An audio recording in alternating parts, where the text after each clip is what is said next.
Assalamualaikum warahmatullahi wabarakatuh. Halo teman-teman, welcome to Studira, Study with Safira. Nah, kali ini kita akan membahas mata kuliah logika yang bersumber dari buku materi pokok Universitas Terbuka dengan kode ISIP 4211. Nah, materi apa aja sih yang akan dibahas? Ini dia materi-materi yang akan dibahas pada mata kuliah logika ini. Seluruh chapternya ini sesuai dengan yang ada di buku materi Universitas Terbuka dan nantinya masing-masing chapter akan dibahas di video secara terpisah. Sekarang kita akan membahas modul keempat yaitu proposisi kategorik. Di modul keempat ini terbagi atas 3 subbab, di mana masing-masing kegiatan belajar akan dibahas secara terpisah di video selanjutnya. Kita mulai ke pembahasan pertama mengenai unsur dasar proposisi. Di materi-materi sebelumnya, kita udah pernah bahas kan kalau dasar dari proposisi itu adalah term, yaitu istilah untuk mengungkapkan sebuah konsep sehingga keduanya itu menjadi satu kesatuan. Nah, dalam logika, proposisi itu bisa benar, bisa juga salah, tidak dapat dinilai keduanya. Proposisi ini sering disebut juga sebagai bentuk lahir dari pendapat. Proposisi dan pendapat itu merupakan satu kesatuan sebagai bentuk dan juga isi. Suatu pendapat memiliki dua kemungkinan, yaitu kemungkinan benar dan kemungkinan salah. Benar-salahnya sebuah pendapat maupun proposisi dihimpun sesuai dengan hal yang sedang dibicarakan. Apabila sedang dibahas mengenai benda-benda alamiah, kebenarannya itu harus sesuai dengan kenyataannya, mengikuti teori korespondensi, atau sesuai dengan fakta yang ada. Nah, tapi apabila sedang dibahas mengenai hal atas dasar persetujuan bersama, kebenarannya itu harus sesuai dengan hasil persetujuan tersebut dengan mengikuti teori koherensi atau konsisten sesuai dengan kesepakatan. Nah, maka dari itu, dapat kita maknai bahwa benar salahnya suatu proposisi dikaitkan dengan isinya. Unsur pokok dari proposisi kategorik adalah term sebagai subjek dan term sebagai predikat. Apabila salah satunya nggak ada, pernyataan tersebut tidak dapat disebut sebagai proposisi kategorik, hanya sebagai proposisi tunggal saja. Proposisi kategorik itu memiliki 4 unsur. Ada term sebagai subjek, term sebagai predikat, kopula, dan juga kuantor. Apa aja sih bedanya? Yuk kita bahas satu-satu. Pertama, ada term sebagai subjek, yaitu hal yang diterangkan dalam pernyataan. Subjek ini disimbolkan dengan huruf S dan merupakan kuantitas dari proposisi. Term ini berfokus pada sejauh mana term tersebut dapat dikenakan dalam proposisi. Yang kedua, ada term sebagai predikat, yaitu hal yang menerangkan dalam pernyataan. Predikat ini disimbolkan dengan huruf P dan merupakan kualitas proposisi. Nah, term ini berfokus pada isi dari proposisi. Yang ketiga, ada kopula, yaitu hal yang mengungkapkan adanya hubungan antara subjek dan predikat. Kopula ini menunjukkan kualitas dari pernyataan. Dan yang terakhir, ada kuantor, yaitu pembilang yang menunjukkan lingkungan yang dimaksudkan oleh subjek. Kuantor ini menunjukkan kuantitas dari pernyataan. Kuantor ini juga sering tidak diperlihatkan dalam kalimat proposisi. Misalnya, dalam proposisi universal, kata semua pada subjek merupakan kuantor universal dan dapat dihilangkan tanpa mengubah makna dari kalimat terkait. Seperti yang sudah disebutkan sebelumnya, unsur pokok dari proposisi kategorik ialah term sebagai subjek dan term sebagai predikat, di mana jika salah satunya nggak ada, maka tidak dapat dikatakan sebagai proposisi kategorik. Nah, kenapa sih bisa dijadikan unsur pokok? Next, kita akan bedah satu persatu biar lebih paham. Pertama, kita bahas tentang term sebagai subjek dulu ya. Subjek ini terbagi menjadi 2 jenis. Ada subjek universal dan ada juga subjek partikular.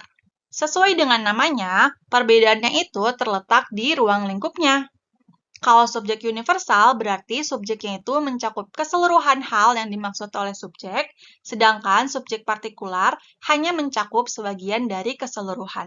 Kita bahas yang subjek universal terlebih dahulu, di mana subjek universal ini jika ditinjau berdasarkan kuantitasnya dapat disebut dengan subjek kolektif, sedangkan berdasarkan kualitasnya dapat disebut dengan subjek individual atau singular, dalam arti keseluruhan diri. Bentuk logikanya diabstraksikan dengan rumusan semua S dan dinyatakan dalam bentuk simbol sebagai berikut, yang dibaca untuk semua X di mana S berlaku untuk X.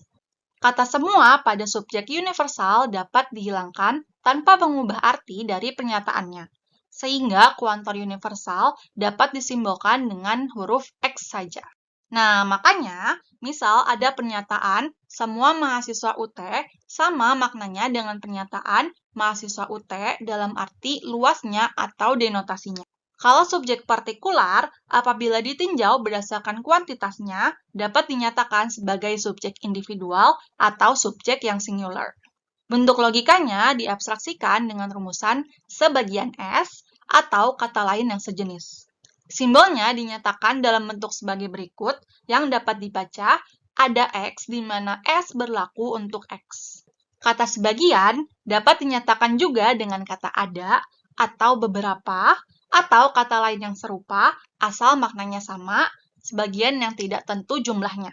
Misal terdapat pernyataan sebagian mahasiswa UT itu sama aja dengan pernyataan ada mahasiswa UT atau beberapa mahasiswa UT. Next, ada term sebagai predikat. Sama halnya dengan subjek, predikat ini juga terbagi menjadi dua jenis. Ada predikat afirmatif dan predikat negatif.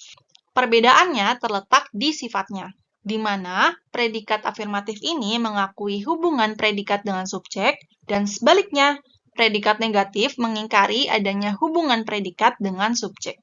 Simbol dari predikat afirmatif itu ialah PX, yang dibaca sifat P berlaku untuk X atau cukup dibaca adalah P. Misalnya, semua anak klub matematika pandai berhitung. Nah, dalam kalimat ini, yang menjadi subjeknya adalah anak klub matematika dan predikatnya adalah pandai berhitung.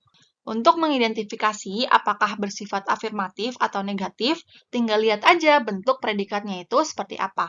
Di sini terlihat ya bahwa kalimat pandai berhitung sebagai predikat pada proposisi ini mengakui adanya hubungan predikat dengan subjek sehingga dapat dibaca dengan anak klub matematika pandai berhitung, di mana predikat afirmatifnya itu ialah pandai berhitung.